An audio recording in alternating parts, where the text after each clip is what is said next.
permission. This child is called Kavindu, and maybe there's this allergy or not. I can even tell how many children have gone to school today based on this.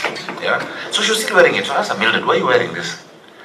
And she said she's an orphan in Kangemi. She's been living with her grandmother. She had never gone to school for 3 days straight and so she was performing very badly.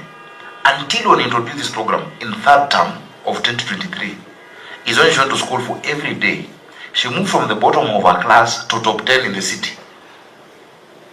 And she got a chance to go to Loreto Convent, Limuru. So she said, because, yes, quoted your school. So she said, because of this, yeah. So she said, because of having this chance at an education, she will never remove it. So in fact, now what I have to do is to keep refreshing her watch, because it's a symbol for her. The reason I wear it, I don't eat in those schools, but it's a commitment. It reminds me of the commitment to these children. And Senator Kinywa, 29% is because of food. The population does not grow by 29%. The population of Nairobi grows by 4%, 3 to 4% annually. I was talking to the headmaster of Hospital Hill Primary School. The head teacher tells me they have a waiting list of 6,000 parents who want to bring children to that one school because of food. So yes, what we've done is a pilot. We've shown that it is possible, that it can be done consistently. Yeah, to date we've done 60 million meals. 60 million, meaning we fed the whole country plus 10 million. It is scalable. And now with these regulations, and we'll have the board, you will see your people, whether it is your Safaricom CEO, the KPMG, who are not sitting in that board, and a secretariat. Nairobians can be able to support a child or sponsor a child and for it to be audited. So Chair, for the bursaries and the food, there has been no additional budgetary allocation, but our intergovernmental agreement on food specified a shilling for shilling matching. It just hasn't been done. And so the national government owes us that money. They owe us, and if you can help us get it, we'll be very happy. But it's a commitment made, it's on paper, it is signed. When I go to Senator Kinywa's questions, before I come to Senator Catherine Muma, the percentage growth is directly attributable.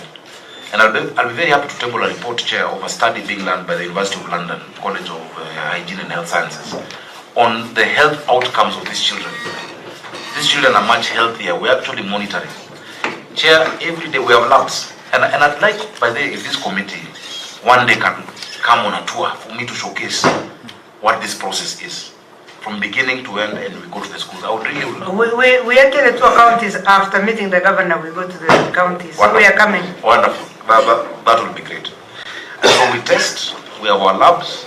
Every single cauldron used, container used, every surface. When the food goes to school, the temperature is checked. If it is below a certain temperature, that food is not served. The container is sealed. The trucks are specialized. It is a high, highly logistical exercise, and I thank God that it has been successful for the time it has been there. I don't want to cause karma by saying anything, but we have had no single incident since 2023, that time to 2025.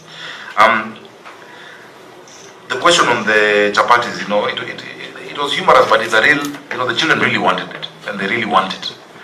And so the 1 million came because I was saying, look, if I feed 300,000 and each one takes 3, of course that comes close to 1 million, but it doesn't mean that you'll do that every single day. The machine that we have found does 6,000 to 8,000 a day. One has been paid for by the president. We are procuring the other one. And so some schools now can have it, it's not every day. Some schools can have today in one part of the city, we're in 6 barrels. Another barrel can have the next day or another day, but the children love it. School feeding cannot be how it was when we were kids, where you're given food that is boring, that you don't enjoy. It has to be nutritious, but also tasty and also exciting for the children. And our food is actually very, very tasty. It is nice.